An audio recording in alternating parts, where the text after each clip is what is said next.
ओ तेरी प्यारी तेरी प्यारी तेरी प्यारी लागे श्याम मुरलिया फिर बजाए जइयो। तेरी प्यारी लागे श्याम मुरलिया फिर बजाए जइयो। कोई फिर बजाए जइयो मुरलिया फिर बजाए जइयो। फिर बजाए जइयो मुरलिया फिर बजाए जइयो। तेरी प्यारी तेरी प्यारी तेरी प्यारी लागे श्याम मुरलिया फिर बजाए जइयो। तेरी प्यारी लागे श्याम मुरलिया फिर बजाए जइयो।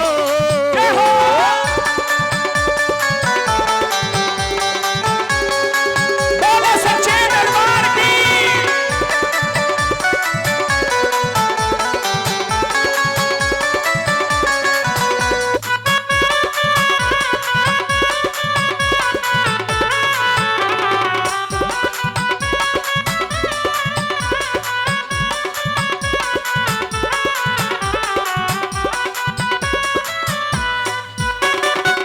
जैसे बाजी सिरसागढ़ में हर नंदी द्वारे। जैसे बाजी सिरसागढ़ में हर नंदी द्वारे। सवा पहर सोना बरसाया मनसा मल्हारे। सवा पहर सोना बरसाया मनसा मल्हारे। देखे हैं लोग तमाम मुरलिया फिर बजाए जइयो। तेरी प्यारी लागे श्याम मुरलिया फिर बजाए जइयो।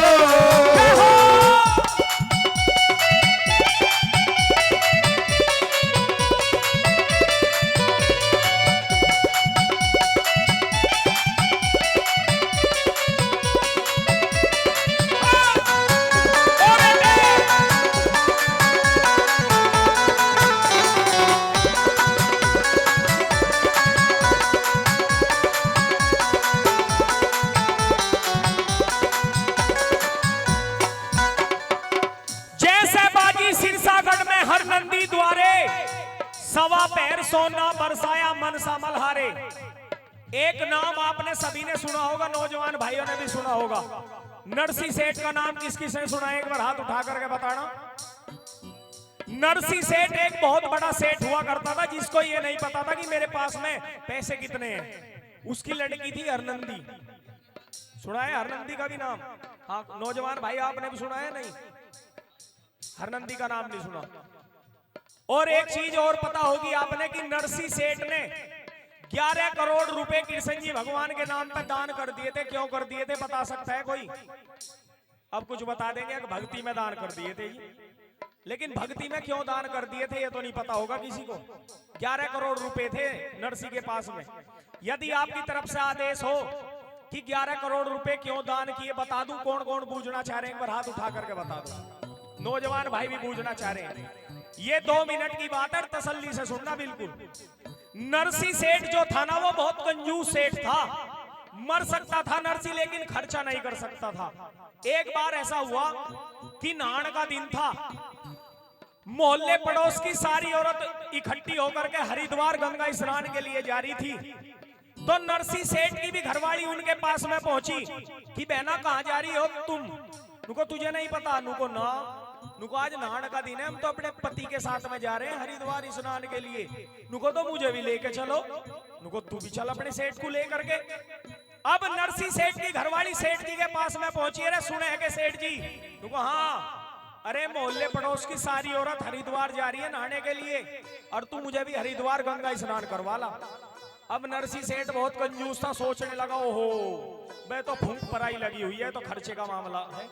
कहने लगता है कि सेठानी तू पागल मत बने, ये मोहल्ले वाली तो पागल है, यही एक बाल्टी पानी घेर यही स्नान कर ले, यही गंगा स्नान है। इनको नहीं पिया जी, जब से मेरी आपके साथ में शादी हुई है जब से मैंने आपसे कुछ नहीं मांगा, लेकिन स्नान तो आपको करवा कर लाना पड़ेगा।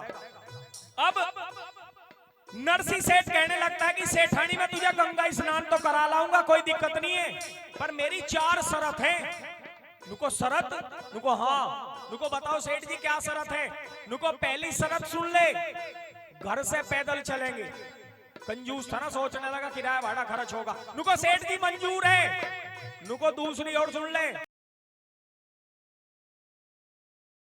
मंजूर है। नुको तीसरी और सुन ले, मैं वहां जाके प्रसाद नहीं लूंगा। नुको सेठ जी ये भी मंजूर है। नुको चौथी और सुन ले, जो गंगा स्नान से पहले दान करते हैं ना, मैं वो दान भी नहीं करूंगा। अब सेठानी कहने लगी कि सेठ जी मुझे तेरी सारी शर्त मंजूर है, पर तू मुझे गंगा स्नान करवा के ला। अब जूनागढ़ गुजरात से हरिद्वार की दूरी 400-500 कोस पैदल ले गया सेठानी को। सेठानी तो घाट पे जाकर मुंडी लौट गई, पैरों में छाले पड़ गए, हाथ खराब हो गए और तबीयत भी खराब होगी। अब नरसी सेठ कहने लगता है कि चल चल सेठानी खड़ी हो, गंगा स्नान करते। अब गंगा स्नान में जैसे ही डुबकी मारने को तैयार, उधर से कृष्ण जी भगवान एक ब्राह्मण के भेष में आए। अरे नहाने वाले रुक, गंगा का वसूल है कि पहले दान कर। या तो डुबकी मारने को तैयार थे एकदम गंगा जी से बाहर। रुको, हम क्या नहा रहे थे? हम तो ये देख रहे थे यहाँ पे पानी कितना है। रुको, बाहर हो, इससे बाहर भगा दिए। हाथ पकड़ के सेठानी का दूसरी तरफ ले गए। रुको सेठानी यहाँ पे नहा ले। वहां पे भी गए डुबकी मारने को तैयार। उधर से कृष्ण जी भगवान फिर ब्राह्मण के भेष में प्रकट हुए। अरे नहाने वाले शर्म कर, गंगा का वसूल है कि पहले दान कर। अब नरसी सेठ कहने लगा, अरे पंडित जी महाराज एक बात बता मेरे यार, तू यो इतनी दुनिया इस घाट पे नहा रही है, कोई मैं ही अनोखा आया हूं नहाने के लिए। अरे इनसे भी ले ले दान जाके। नुको तू इनकी छोड़, अपनी बात कर। तेरे पास में 11 करोड़ रुपए हैं। जब 11 करोड़ का जिक्र करा तो नरसी सेठ की बुद्धि घूम गई कि ये कोई आम पंडित नहीं है भाई, इसे जानकारी है पंडित जी को। कहने लगता है कि पंडित जी मेरे पास में 11 करोड़ रुपए तो हैं, पर वो तो घर पर धरे हुए हैं, यहाँ का मैं कुछ ले रहा हूँ, यहाँ तो जेब खाली है मेरी। नुको तो एक काम कर, उधार कर ले। नुको उधार भी कर लो आप। नुको हाँ मैं तो उधार भी कर लेता हूँ। अब नरसी सेठ ने 1 पाई लिखवा दी जूनागढ़ गुजरात से। नरसी सेठ 1 पाई दान कर रहा है।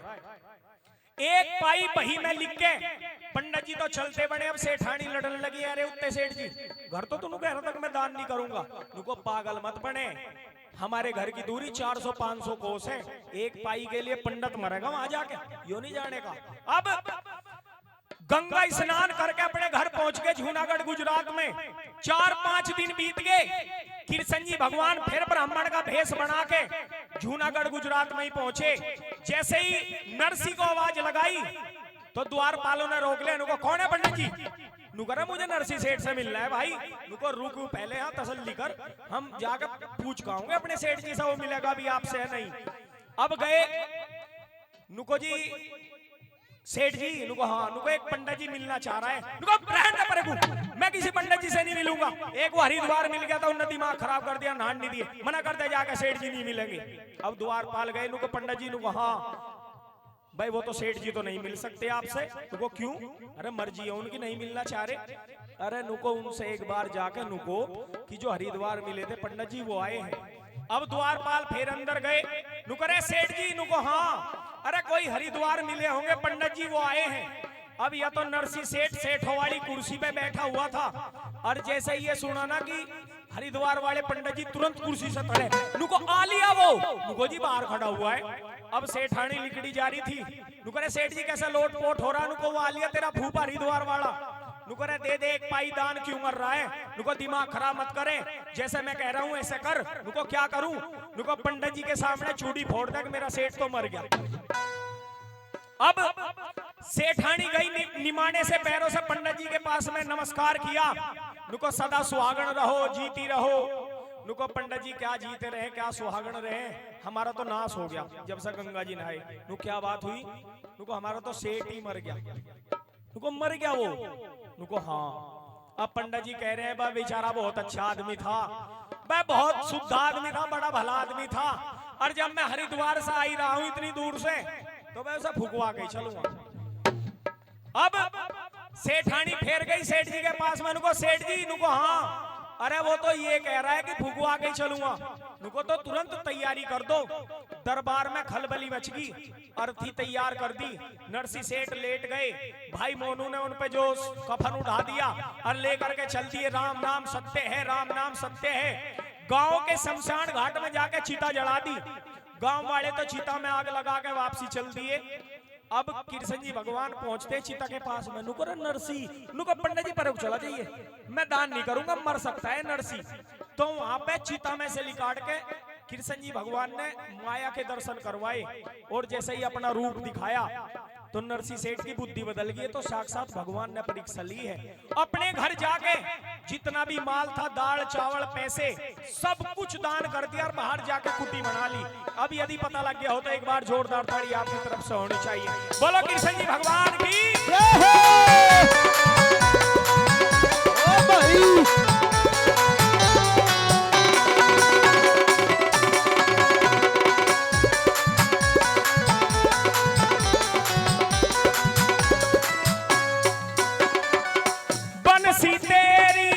बंसी तेरी सुन के मीरा हो गई मतवाड़ी। बंसी तेरी सुन के मीरा हो गई मतवाड़ी। ऐसी धुन में मस्त हुई पी गई जहर प्याली।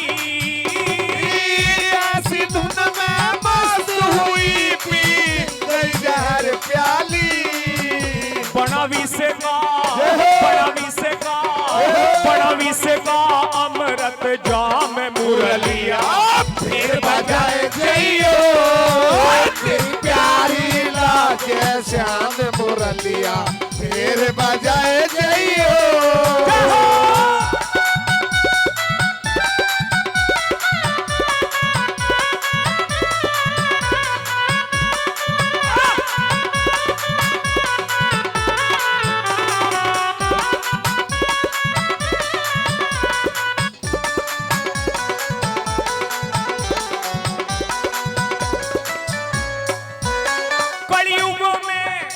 कलयुग में बंसी बाज रही अज काली घोड़ी में। कलयुग में बंसी बाज रही अज काली घोड़ी में। बाबा ने खुशियां भर दी भगतों की झोली में। बाबा ने खुशियां भर दी भगतों की झोली में। रटे विजय सिंह घनश्याम मुरलिया फिर बजाए जइयो तेरी प्यारी लागे श्याम मुरलिया फिर बजाए